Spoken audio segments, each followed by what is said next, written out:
ஜனாதிபதி அனுரவின் பாதுகாப்புக்கு அச்சுறுத்தல். புலனாய்வு பிரிவின் முக்கிய தகவல். ஞானசார தேரர் பிணையில் விடுதலை. சபாநாயகரிடம் அர்ச்சுனா எம்பியின் அவசர கோரிக்கை. பாதாள உலக தலைவரின் இறுதிச் சடங்கில் அனுர சர்ச்சையை கிளப்பிய புகைப்படம். கந்தக்காடு புனர்வாழ்வு நிலையத்திலிருந்து கைதிகள் தப்பியோட்டம். இளைஞனின் கையை முறித்த விவகாரம். போலீசாரை மனித உரிமைகள் ஆணைக்குழு அழைப்பு. ஸ்ரீலங்கன் விமானங்கள் தொடர்பில் சபையில் அம்பலமான தகவல். யாழ் கெங்காதேவி துறைமுகத்தில் விபத்துக்குள்ளான படகு. கடற்தொழிலாளர்கள் குற்றச்சாட்டு. பாடசாலைக்கு விசேட விடுமுறை. சற்று முன் வெளியான அறிவிப்பு. ராணுவ முகாமை அகற்றுவதற்காக நாடாளுமன்றில் குரல் கொடுப்போம். தமிழரசு எம்பி சவால்.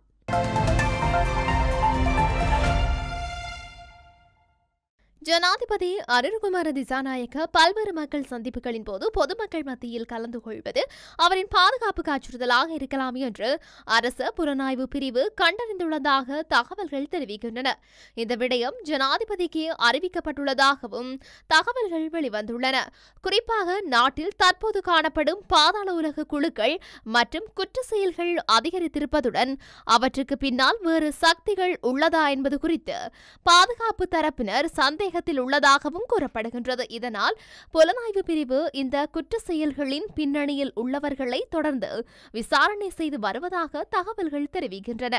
முன்னாள் ஜனாதிபதிகளுடன் ஒப்பிடும்போது ஜனாதிபதி அனுரகுமார திசாநாயக்க மக்களுக்கு மிக அருகிலேயே சென்று நேரடியாக அவர்களுடன் கலந்துரையாடும் தன்மை கடந்த நாட்களில் கண்கூடாக காணப்பட்டது. ஆனால் இந்த அணுகுமுறை ஜனாதிபதியின் பாதுகாப்புக்கு ஏற்றதல்ல என்று சில ஆய்வாளர்கள் சுட்டிக்காட்டியுள்ளனர்.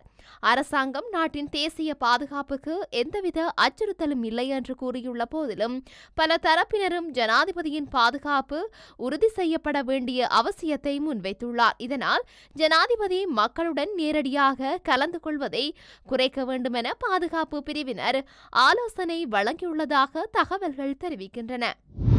பொதுபல சேனாவின் பொதுச் செயலாளர் கலகொட அத்தே ஞானசார தேரரை பிணையில் விடுவிக்க கொழும்பு மேல் நீதிமன்றம் உத்தரவிட்டுள்ளது. குறித்த உத்தரவானது இன்றைய தினம் கொழும்பு மேல் நீதிமன்றத்தால் பிறப்பிக்கப்பட்டுள்ளது. இஸ்லாத்தை அவமதிக்கும் வகையில் கருத்து வெளியிட்டதாக பொதுபல சேனா அமைப்பின் செயலாளர் கலகொட அத்தே ஞானசார தேரருக்கு 9 மாத சிறை தண்டனை விதிக்கப்பட்டிருந்தது.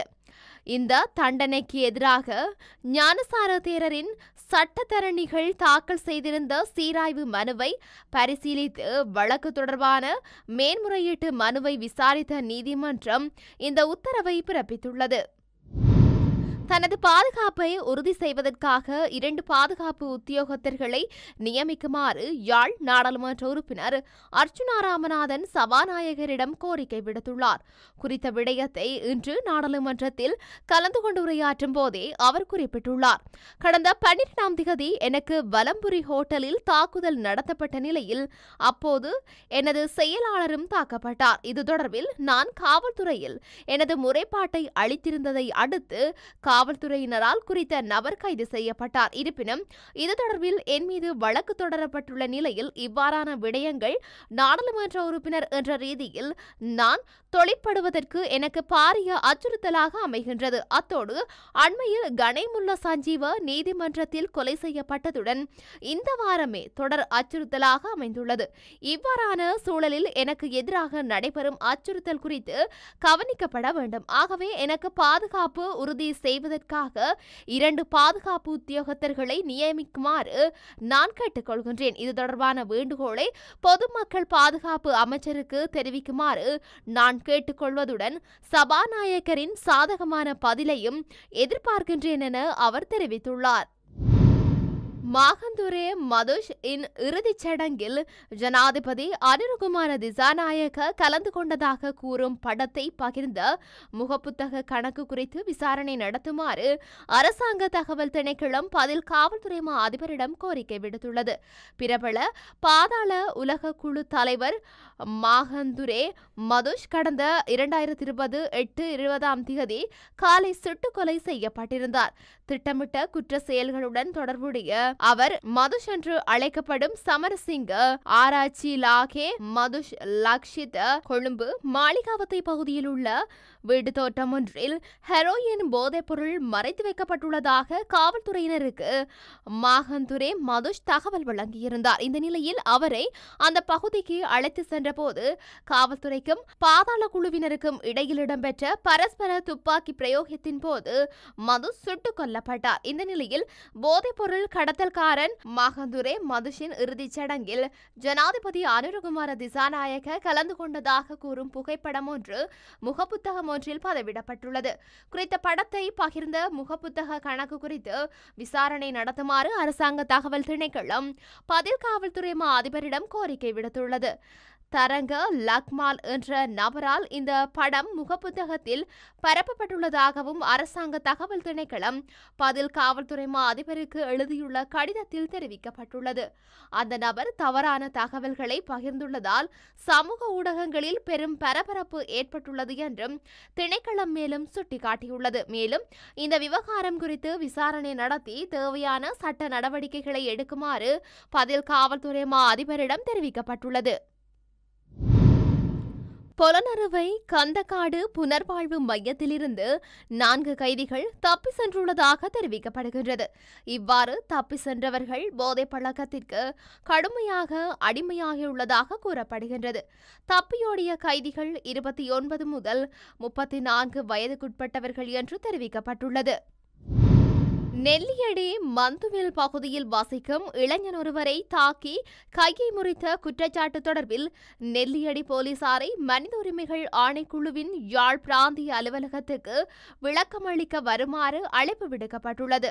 அதன்படி எதிர்வரும் 4ஆம் திகதி விசாரணைக்கு வருகை தருமாறு அழைக்கப்பட்டுள்ளது. குறித்த விடயம் தொடர்பில் தெரிய வருவதாவது, நெல்லியடி பகுதியில் ஸ்ரீலங்கா டெலிகாமுக்கு சொந்தமான கேபிள் வயர்கள் அறுக்கப்பட்டமை தொடர்பில் மந்துவில் பகுதியில் வசிக்கும் இளைஞர் நெல்லியடி போலீசாரால் கடந்த 18ஆம் திகதி கைது செய்யப்பட்டார்.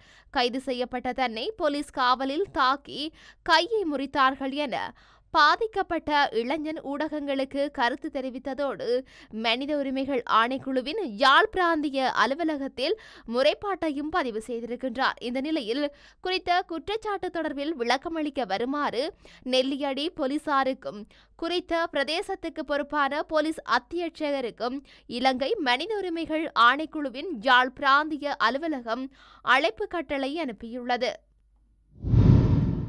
ஸ்ரீலங்கன் விமான சேவைக்கு சொந்தமான 3 விமானங்கள் பல ஆண்டுகளாக பயன்படுத்தப்படாமல் இருந்த போதிலும் அவற்றிற்காக மாதாந்தம் $9 லட்சம் தவணைகளாக செலுத்தப்பட்டுள்ளதாக தகவல் வெளியாகியுள்ளது. இன்று நாடாளுமன்றத்தில் உரையாற்றும் போது நிதி மற்றும் திட்டமிடல் பிரதி அமைச்சர் ஹர்ஷன சூரியபெரும இது தொடர்பாக கருத்துக்களை வெளியிட்டார். ஸ்ரீலங்கன் விமான சேவையிடம் மொத்தம் 22 விமானங்கள் உள்ளது. தற்போது பிரதான விமான சேவைக்கு 3194 பணியாளர்களும் மூலோபாய வணிக அலகுகளில் 2862 பணியாளர்களும் பணிபுரிகின்றனர். விமான சேவையை வலுப்படுத்தும் நோக்கில் 2025 முதல் 5ஆம் திட்டம் ஒன்று செயல்படுத்தப்பட்டுள்ளதுடன் இது தொடர்பாக அமைச்சு ஆய்வு செய்து வருகின்றது. அதன்படி இந்த 5 ஆண்டுகளில் விமான சேவையானது செயற்பாட்டு லாபத்தையும் அரசின் ஒத்துழைப்பையும் எதிர்பார்க்கின்றது என பிரதி அமைச்சர் தெரிவித்துள்ளார். யாழ்ப்பாணம் கெங்காதேவி துறைமுகத்தை அதிகாரிகளின் தன்னிச்சையாக அபிவிருத்தி செய்து வருவதால் குறித்த பகுதியில் கடத்தொழிலாளர்களின் படகு ஒன்று விபத்துக்குள்ளாகிய நிலையில் ஒருவர் யாழ்ப்போதனா வைத்தியசாலையில் சிகிச்சைக்காக அனுமதிக்கப்பட்டுள்ளதாக தெரிவிக்கப்படுகின்றது. கடத்தொழில் அமைச்சின் மூலம் எமது கடத்தொழில் சங்கத்துக்கு 8 லட்சம் ரூபாய் நிதி ஒதுக்கப்பட்டது. 2 லட்சம் ரூபாய் வேலை திட்டத்திற்கான வரைவை நாங்கள் அதிகாரிகளிடம் சமர்ப்பித்தோம். இருப்பினும் அவர்கள் எமது திட்டத்தை புறந்தள்ளிவிட்டு எமது எண்ணத்திற்கு ஏற்றாற்போல் அபிவிருத்தி பணிகளில் ஈடுபட்டனர். இதனால் ஆபத்து என்றும் நாங்கள் கூறினோம். ஆனால் கரையோர பாதுகாப்பு திணைக்கள பொறியியலாளரான கெங்காதரன் தர்ஷன் என்பவர் எமது திட்ட வரவை புறந்தள்ளிவிட்டு பழிவாங்கும் நோக்குடன் தனது விருப்பப்படி அபிவிருத்தியில் ஈடுபட்டார். நாங்கள் கேள்வி கேட்ட காரணத்தால் அபிவிருத்தி பணிகளை 5 மீட்டர் தூரம் குறைத்து செல்லுமாறும் வேலை செய்பவர்களுக்கு கூறினார். அமைந்த நிலையில் இன்று காலை இருவர் படகு ஒன்றில் தொழிலுக்கு சென்றுவிட்டு திரும்பினர். இதன்போது அந்த அபிவிருத்தி செய்த இடத்தில் படகு மோதியதில் படகில் பயணித்த இருவரும் தூக்கி வீசப்பட்டனர். அதில் 20 வயது இளைஞன் படுகாயமடைந்த நிலையில் அவசர நோயாளர் காவு வண்டி மூலம் யாழ்ப்பாணம் போதனா வைத்தியசாலையில் சிகிச்சைக்காக அனுமதிக்கப்பட்டுள்ளார். இதற்கு பிறகு உரிய அதிகாரிகள் எமது கருத்தை கேட்காவிட்டால் விளைவுகள் பாரதூரமாக இருக்கும். எனவே உரிய அதிகாரிகள் விரைவில் இதனை கருத்தில் எடுத்து எமக்கு உகந்த வேலை திட்டத்தை எமது வரைபடத்தின்படி செய்து தர வேண்டுமென தெரிவித்தனர். சப்ரகமுவ மற்றும் ஊவா மாகாணங்களில் உள்ள தமிழ் பாடசாலைகளுக்கு 27ஆம் திகதி வியாழக்கிழமை விசேட விடுமுறை வழங்க தீர்மானிக்கப்பட்டுள்ளது. நாளைய மகா சிவராத்திரி தினத்தை முன்னிட்டு இந்த விசேட விடுமுறை வழங்கப்பட்டுள்ளது. இந்த விடுமுறைகளுக்கான கற்றல் நடவடிக்கைகள் பிறிதொரு நாளில் மேற்கொள்ளப்படும் என அறிவிக்கப்பட்டுள்ளது. இதேவேளை மகா சிவராத்திரி தினத்தை முன்னிட்டு வடமாகாணத்தில் உள்ள தமிழ் பாடசாலைகளுக்கு விசேட விடுமுறை வழங்கப்படும் என வடமாகாண ஆளுநர் ந. வேதநாயகன் கடந்த 20ஆம் திகதி அறிவித்திருந்தார். அதன்படி விடுமுறை வழங்கப்படும் தினத்திற்கு பதிலாக மார்ச் மாதம் 1ஆம் திகதி பாடசாலைகள் நடைபெறும் என வடமாகாண ஆளுநர் மேலும் குறிப்பிட்டுள்ளார்.